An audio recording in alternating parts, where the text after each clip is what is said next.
Welcome back to another episode of Rent is Due. Now, 5 years and 92 lies about weekly videos ago, I charted the evolution of the lifting man. And now it is finally time to give women the attention they deserve. The attention they deserve. I'm going to start out by saying that discussing this topic in 2019, or any topic involving women in 2019, is like playing Minesweeper with actual mines and a fucking broom.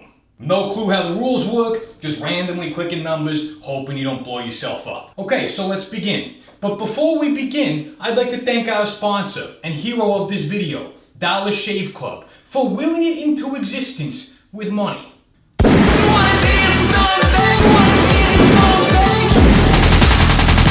Okay, now stage number 1 on our evolutionary chart, major life correction. Okay, now your first mistake here was being born in this era. Instead of the era where they painted fat bitches with little bee sting titties eating platters of fruit and bread. But you were born in this harsh, shallow world that's obsessed with bolt-on chest hams and asses that can swallow up a G-string like a fucking whale shark eating seaweed. Sorry ladies, but you got the shit end of the stick there. Shit end of the stick, just like my dick. Like in the booty, like there's a butt sex joke in there somewhere. Anyway, some girls are born with near perfect bodies. They don't need to exercise much or body build, just eat nachos and try not to get pregnant. You, on the other hand, are not this girl. Maybe you used to have a little bit of an eating disorder, and now you want to replace that with a fitness disorder. Or maybe you got a bit of a dog face, and you want to balance that out with a purebred booty. Or maybe you just went to college and gained the freshman 15, but you already broke up with your high school boyfriend and now you can't get back together with him or he'll have the upper hand, which is what love is all about. So now you have a few options. You can dye your hair and have a minor breakdown, you can get fucking pregnant and become a Facebook mom, or you can hit the fucking gym, which brings us to number 2.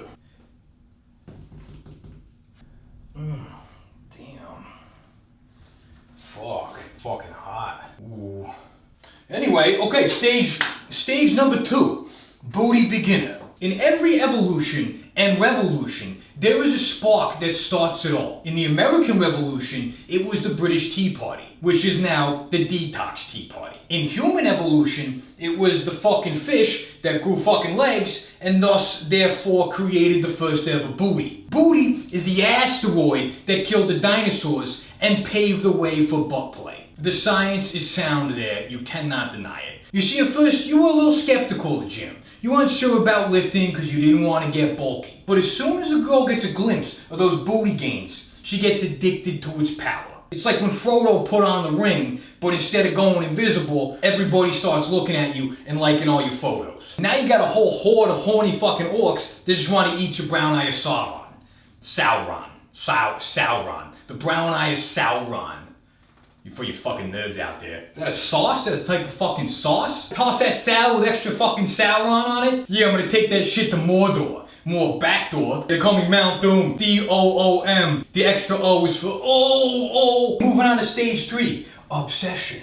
Girls love having things that define them. This is why BuzzFeed is a thing, and why they love horoscopes. Because creating a personal identity and having accountability would be even harder than deciding what you want to eat for dinner. And once girls find something that they can build their entire personality on, they go all in. And in this case, it's being a fit chick. You have all the cute gym outfits that make you look like different flavors of Laffy Taffy. You added fit to your Instagram handle so everyone knows you're an authority on fitness and posting dong pictures of your corn knot without looking like a thirst trap. And you record yourself on your phone in your studio apartment, hitting all 15 of your go-to poses so you can take a screenshot and act like it was a fucking photo shoot. And you preach about inspiration and motivation even though you just woke up from a 3-hour depression nap. You live and breathe fitness and a little bit of cocaine.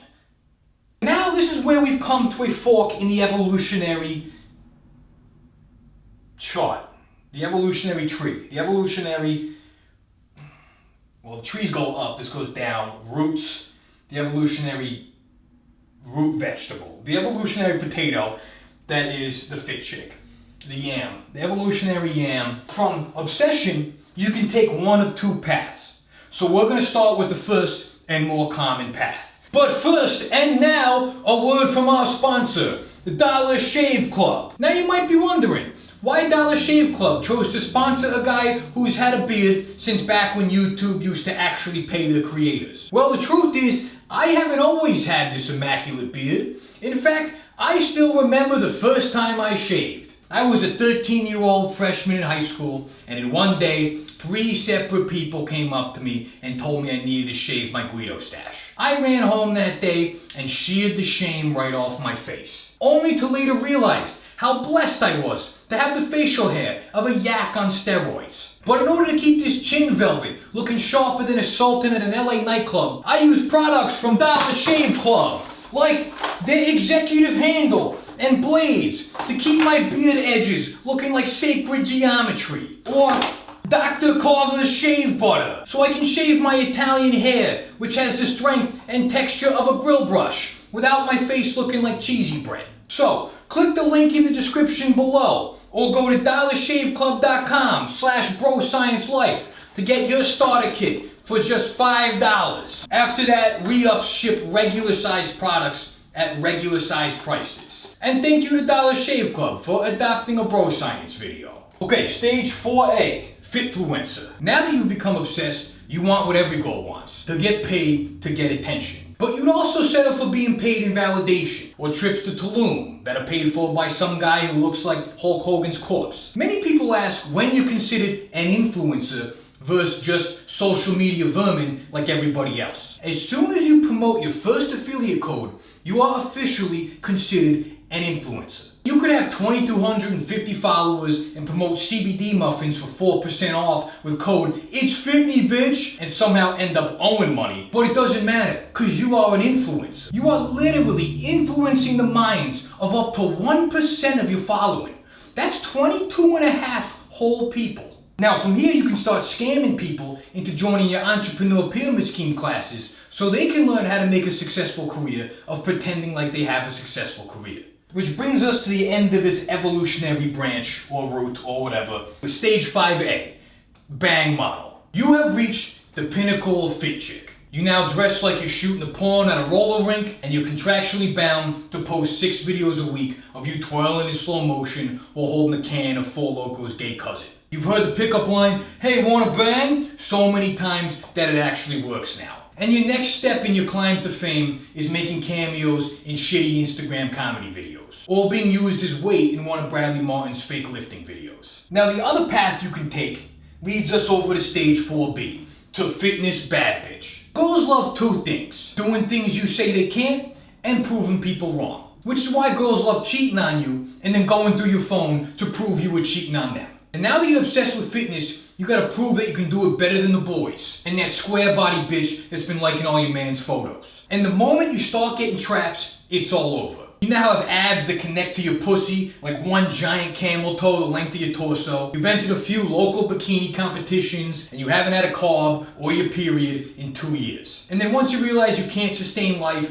as a Barbie doll made of Slim Jims, you start powerlifting. And now you get off sexually to lifting more than men, and you dress up as Rosie the Riveter every Halloween. But the only thing you're nailing is those PRs. Am I right?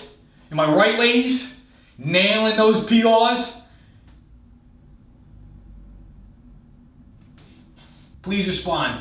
And finally, the end of our evolution, stage 5, she-beast. Now the transition from bad bitch to she-beast is like when you flip out on your boyfriend only to realize that you would jump into conclusions. But you've already gone too far, and now you gotta double down and hit that bitch boy with a K. And in this case, the K stands for K, guess I'll do some steroids. You are bigger than 99% of dudes in the gym, and when someone says you look manly, you show them your shirt that says they could too if they lifted more. You see, when this all started, you used to be concerned with being too big. But now your biggest concern is that if a dude eats you out, you might realistically explode his head like a fucking watermelon with your thighs. And the truth is, you make guys uncomfortable, because secretly, they want to be as big as you. And they're not sure if that makes them a lesbian. Please subscribe to my YouTube channel. New videos every week. That's right, I said it, and this time I mean it. There is actually gonna be a new video next Monday. So for the first time since 2013, there's gonna be new videos every week, max 2 weeks. To celebrate this phenomenon, go to dommerch.com and grab this bullet necklace, which is available now, and which can be used to open beers the traditional way or the raditional way. Rest for Jesus.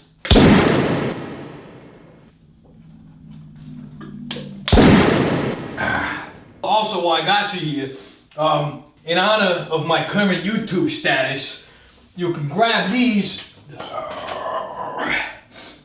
demonetized shirts, which will be available on dualculture.com, which is a new clothing brand I started with the world's smallest masturbating wizard. Dropping Monday the 30th. Fuck, I just hocked a lot of shit there.